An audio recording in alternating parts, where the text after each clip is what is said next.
Holidays-nale, adu namma GT Holidays da. GT Holidays, South India's #1 travel brand. You know you are special when you're with GT Holidays. நெல்லை மாவட்டம் பணகுடியில் கடந்த 3 நாட்களாக பெய்த கனமழையால் அறுவடைக்கு தயாரான நிலையில் இருந்த சுமார் 75 ஏக்கர் நெற்பயிர்கள் தண்ணீரில் மூழ்கி சேதமடைந்தன. இதுகுறித்து விவசாயி சுயம்புலிங்க சுவாமியுடன் எமது செய்தியாளர் பிராங்க்லின் விஜய் நடத்திய கலந்துரையாடலை காணலாம். நெல்லை மாவட்டம் பணகுடி பரிவிரி சூரியன் கிராம பகுதியில் விவசாயிகள் சுமார் 100 ஏக்கரில் நெல்களை பயிரிட்டு விவசாயம் பண்ணிட்டு வராங்க. கடந்த 2-3 நாட்களாக பெய்த மழையின் காரணமாக தற்போது நெல்மணிகள் அனைத்தும் வயலில் மூழ்கி நாசமாகி உள்ளன. இது குறித்து இப்பகுதி விவசாயிகிட்ட நம்ம கேட்கலாம்.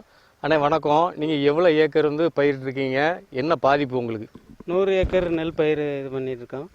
பணக்குடியாக இருக்க கொம்தாவூர் கீழ்ப்பகுதியில் நகரைக்குளம் கால்வாய் தண்ணி பாயுதில் 100 ஏக்கருமே ஒரு வாரம் மழை காரணத்தினால் நெல் பயிர் அறுவடை தயார் இருக்க நிலையில் அறுக்க முடியாமல் ஃபுல்லாக தண்ணியில் சேதமடைந்து விட்டது. இதற்கு அரசு ஏதாவது நிவாரண உதவி கொடுக்குமாறு கேட்டுக்கொள்கிறேன். பார்த்தீங்கன்னா உங்களுக்கு 100 ஏக்கருமே பாதிப்படைஞ்சிருக்கா, இல்லைன்னா இங்கே எவ்வளோ ஏரியா உங்களுக்கு பாதிப்படைஞ்சிருக்கு? நெல் மட்டும்தான் பாதிப்பா, வேறு எதுவும் பாதிப்பு இருக்கா?